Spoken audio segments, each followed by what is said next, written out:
Welcome to Dr. Bingo Fairmont's Management Minute.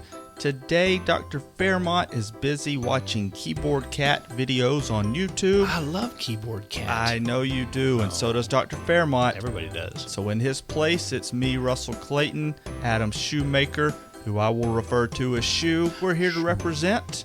We're coming to you from the St. Leo University Donald R. Tapia School of Business. We have done a sound check. There will be no Mariah Carey New Year's Rockin' Eve snafus here. Sean Gibbons has us ready to go. Shoe, how you doing? I'm doing great. And you know what? We got back recently from vacation. It's the beginning of a new year. And I wanted to ask you, are you a beach guy or a mountains guy? And why? You know, I am a beach guy. Before we lived here in the Tampa Bay area, we lived in Asheville, North Carolina. Asheville! And that's how we said it every day. We woke up and said that. I think that's on the town charter. Right. It Is. It's a legal requirement. Yep. You know, we had the mountains in our backyard. We could go out and look at those, and they're beautiful. But I tell you, the sunshine, the palm trees, the sand, the ocean, that just does it for me. What about you? You know what? I'd have a hard time making a choice, too. I think I might say I'm a mountains guy right now just because I've lived in Florida for the last 15, 16 years. Right. And therefore, it's, you're used to it. You're used to being able to drive a half hour, 45 minutes, get to the beach and have a beautiful beach near you.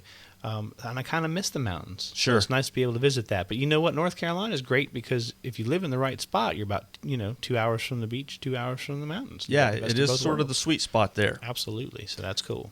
Well, listen, today I want to talk about an article that Sean, the grad assistant, Sean, the information dude, Sean, the researcher extraordinaire. Sean, the sound guy. Sean wears a lot of hats. An Yep. article that he found for us from Fast Company.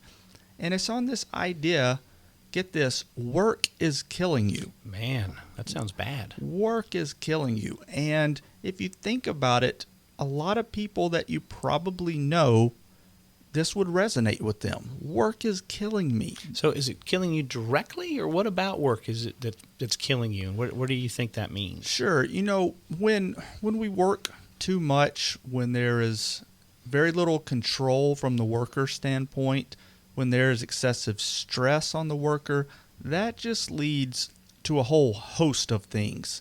It's been linked to obesity, increased BMI. Now, I know BMI is sort of an outdated measure, but still it's there. Increased BMI, increased cholesterol levels. So when we don't have what in effect is work-life balance because we're working too much, there are a lot of health issues, not to mention psychological issues that can come from that. And that's sort of the gist of the article that Sean found for us.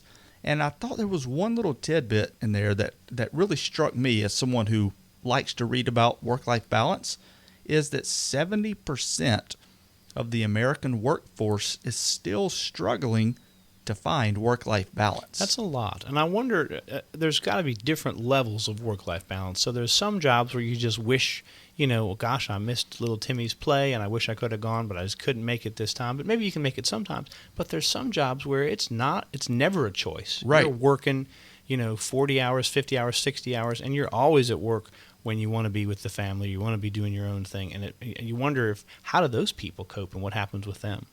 Right. You're certainly right. There are those of us who have seasons of work-life imbalance, if you will. The busy time. Right. Yep.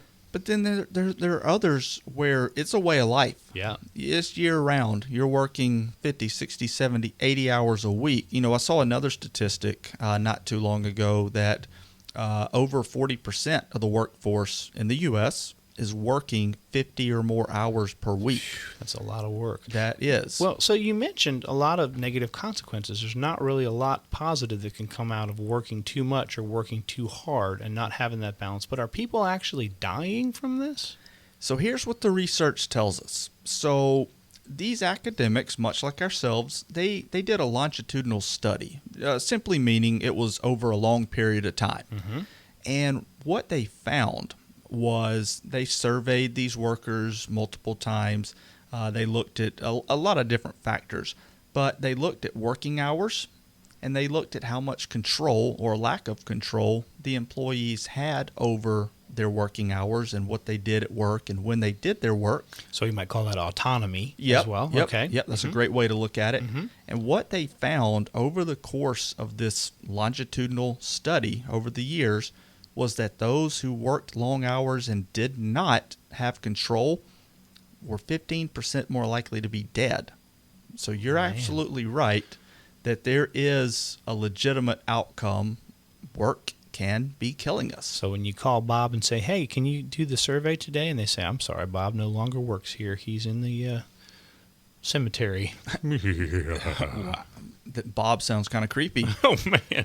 But yeah, it's exactly right. You know, overwork, we see that as a badge of honor. Hey, I put in 60 hours this week. Or, you know, we look at it as, well, at least I'm out providing for my family. But I think we need to really dive in and look at the ramifications. You know, it literally could lead to your death. Now, it's probably not going to lead to an overnight immediate death, but slowly it is impacting our bodies. Well, really, so there's two questions to deal with. And first of all is, can we get a good definition of a good practical definition of what work-life balance should be? And then what if you just don't have work-life balance? What if that's not an option for you? What are you supposed to do about it? Yeah, I think the first question you mentioned is there a definition of work-life balance? And I'll be the first to tell you that balance is a pretty terrible way to look at it, because rarely are we 50-50 in anything, right? Mm-hmm. You're right. You know, work-life integration, work-life rhythm, those are good ways to look at it. So it's more of, are we happy with our work compared to our non-work, just in terms of time and stress? And not only are we, but are those stakeholders in our lives, such as a spouse, children, if they're old enough to, you know, to relay those thoughts, our employer.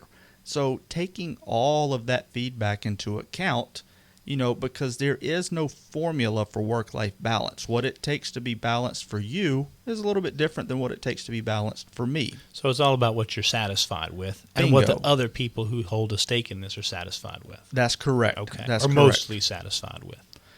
And then your other question is, for those that don't have that control, because again, that's sort of the mechanism here for the study that Sean found us, was when we lack that control, there are serious consequences. And so the question is, what should we do if we don't have that control? What do you do? And this could be a bit of a tough pill to swallow in terms of advice, but it may be that you need to find another job. It may be time to resign. It may be time to negotiate with your employer to work 80% time or half time or whatever the solution is. And, you know, you sort of have to arrive at that on your own. Maybe it is turning down overtime request. Maybe it is turning down an assignment to travel 3 months to a foreign country to implement a project. You know, and again, those are all, they sound negative on the surface, but think about the positive outcomes that could result from it.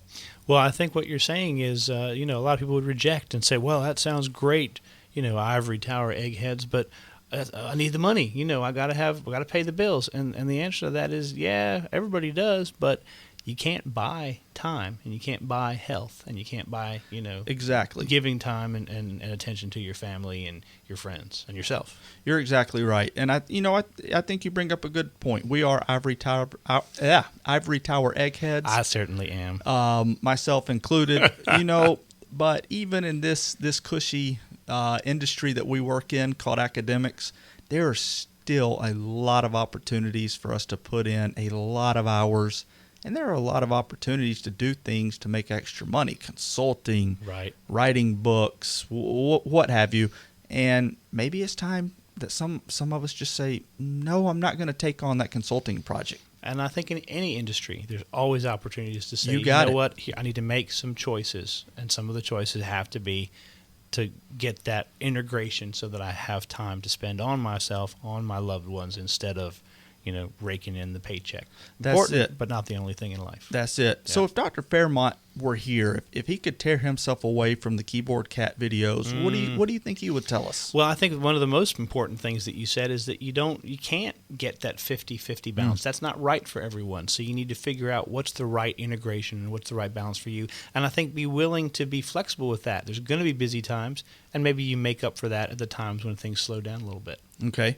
Yeah, I think that's a good reminder. I think another thing he would tell us is to make sure that those stakeholders, especially in your family, spouse, children, even if it's your parents, if you're taking a role in elder care, make sure that they know you're all on the same page. You're managing expectations. Absolutely. And the boss, too. Right, and the boss, too. Yep. And I think, finally, he might echo what we already talked about of downshifting.